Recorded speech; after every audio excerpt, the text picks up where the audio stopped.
या. अभिमानाचे विलसे मुक्त वासना उल्हासे या लागी अभिमानाचे सोरसे प्राप्ती न होय निच्छती.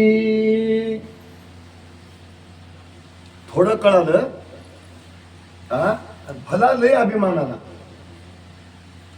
हा थोडं कळालं भला लय अभिमानाला. म्हणून तुम्हाला परमार्थाच्या दोन गोष्टी सांगतो. आपल्याला घडल तितका परमार्थ करावं हा, पण मी एवढं केलो तेवढं केलो आपल्या वाचन कधी त्याचं कौतुक करू नये. मी तुम्हाला एक सांगतो, तुम्ही मदत करायला एक जीवच हा आणि तुमची मदत घ्यायला एक जीवच होय. जीव कोण होय? जीव जीवाचा वैरी न हो, जीव जीवाचा शत्रू न हो. कोण होय? जीव जीवाचा बंधू होय. सगळेजण आपण एकाच ठिकाणी वरले आहात. म्हणून कोणाला घडली तर मदत करावं हा, पण थोडीशी मदत करून 100 बाऱ्या त्याची वाच्यता करू नये. काही फायदा होईना हा. मग आपल्याला थोडं कळालं तर आपण काय करावं, त्या थोड्यामध्ये हा आपलं काही कल्याण करून घेता येते, काही प्रयत्न करावा हा. पण थोड्या कळतेपणाचा डंबाचार करून हा जास्त गुंतून पडण्याचा प्रयत्न करू नये. आपल्या पायाला एकच दाव बांधले की नाही हा, तेवढंच सोडून घेण्याचा प्रयत्न करावा हा. अजून त्याचे जास्त पेच टाकून घेण्याचा प्रयत्न करू नये. थोडक्यामध्ये जर आपण जास्त शांतपणा करायला गेला तर अभिमान जास्तच वाढते. अभिमान जास्तच वाढत गेला की जास्तच पेच पडत जातात. पहिलं बांधलं होतं एका जागी हा, आता बांधून घेतला 7-8 जागी. वाचल काय म्हणून म्हणाल की बाबा थोडक्यामध्ये सुधारायचं बघा. अभिमानानं गर्वानं हा जास्त काय करावं, व्यथित होण्याचा प्रयत्न करू नये. चला.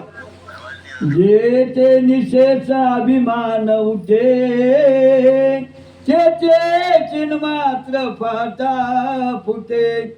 ज्ञान समाधी नेते पाटे मनती ज्ञाते. ज्ञाते ज्ञाते ज्ञात्या लोकांचं, ज्ञानी लोकांचं, परज्ञानी लोकांचं, ब्रह्मज्ञानी लोकांचं काय म्हणणं आहे. धारवाडकर यावं इकडे लक्ष ठेवा. माणसाला अभिमान जरूर आला पाहिजे, अभिमान जरूर असला पाहिजे, पण कसा असावा, विशेष अभिमान असावा. विशेष अभिमान म्हणजे मी आनंद मार्गी आहो, मी गुरु मार्गी आहो, मी परंपरेचा भक्त आहो, मी परशास्त्राचं चिंतन करणार आहो हा. मला कोणाच्या पुढे हात पैस करायला बरं दिसते काय, कुठेही डोसकं टेकवायला बरं दिसते काय, कुठेही भीक मागायला बरं दिसते काय हा. मला हलक्या दर्जाची वागणूक वागायला बरं दिसते काय. कोणाचंही घ्यायचं, कोणाचंही खायचं, कुठेही बसायचं, कोणाच्याही खांद्यावर हात टाकायचा, कोणाच्याही खांद्यावर हात टाकून घ्यायचा, कोणाच्याही मागं हिंडायचं, कुठेही जाऊन हा हा ही करायचं बरं दिसते काय. हे वागणूक मला, माझ्या परंपरेला, माझ्या वंशाला, माझ्या कुळाला शोभत नाही हा. रोज एकाच्या दारात जायचं, रोज एक पक्ष बदलायचा, रोज एक मालक बदलायचा, रोज एक पंत बदलायचा हा. दीड खडको साठी कोणाच्या दारात जाऊन ही करायचं. हे कोणाचं काम होय? कनिष्ठ दर्जाच्या लोकांचं काम होय. ज्याला संसार करायची अक्कल नाही, 2 पैसे कमवायची बुद्धी नाही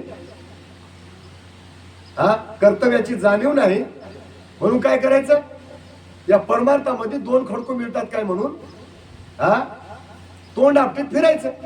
बरं फिरायचं तर फिरायचं, एकाच्या दारात फिरायचं नाही.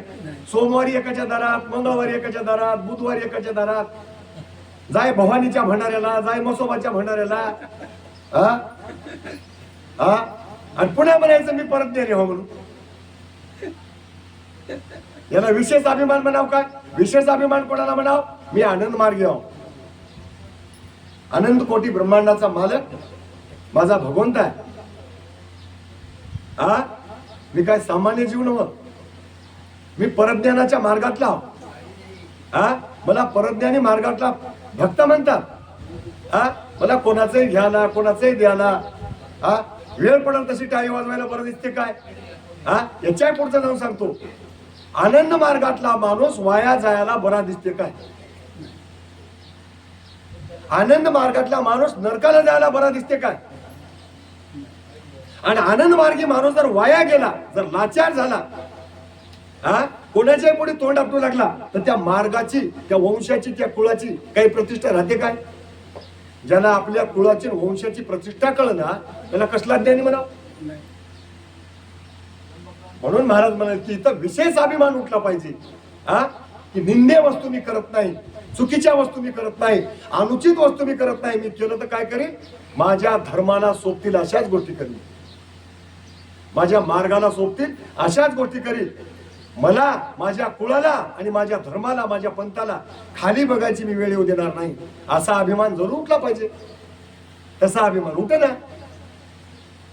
हा, कोणाच्या दस्तीला, कोणाच्या टोपीला, कोणाच्या एका पंचाला. अहो काय माणसं, काय सांगावं. तुला कोणता खोटा देव दाखवून आणतो म्हणलं की भुलतात. झाले राजा, कसलं परत देणार असत. नाही नाही, इथं काय म्हणालंय, जेथे विशेष अभिमान उठे तेथे चिन्ह मात्र फाटा फुटे. मला असला धंदा जमत नाही, म्हणून जर विशेष अभिमान उठला तर तिथं चिन्ह मात्र म्हणजे खऱ्या ज्ञानाची ज्योत प्रज्वलित होते. जीवाच्या उद्धाराच्या ज्ञानाचा दिवा तिथं प्रज्वलित होते. हा, आणि ते दिवा एकदा प्रज्वलित झाला की त्याचा प्रकाश एवढा पडत जाते, ज्ञान समाधी नेटे पाटे मग लागे तया. हा, नेटानं पाठ सुरू होते. माणसाला आधी लागते नेट, आणि नेटानं काय होते, पाठ लागते. पाठ लागते म्हणजे सवय लागते, आणि ते सवय तुम्हाला कुठे घेऊन जाते, मुक्तपणाच्या देशामध्ये घेऊन जाते, ब्रह्मपदी तुम्हाला प्राप्त करून देते. असा अभिमान उठाव माणसाला. तसा अभिमान उठे ना, आणि ते अभिमान विशेष अभिमान आहे की नाही बालाजी पाटील, ते अभिमान 1000 रुपयाला, 1100 रुपयाला आपण विकून टाकला. आपल्यासारख्या अशा फालतूला तर कोणी काही 10,000 5,000 नाही ना, देऊन देऊन देतात मजुरीचं दाम. आणि इतक्यालाच आपण ते विशेष अभिमान विकून टाकला. हा, लोक ओळखून घेतात याला काय द्यावं लागते म्हणून. हा, काय सांगावं तुम्हाला, कर्मावते.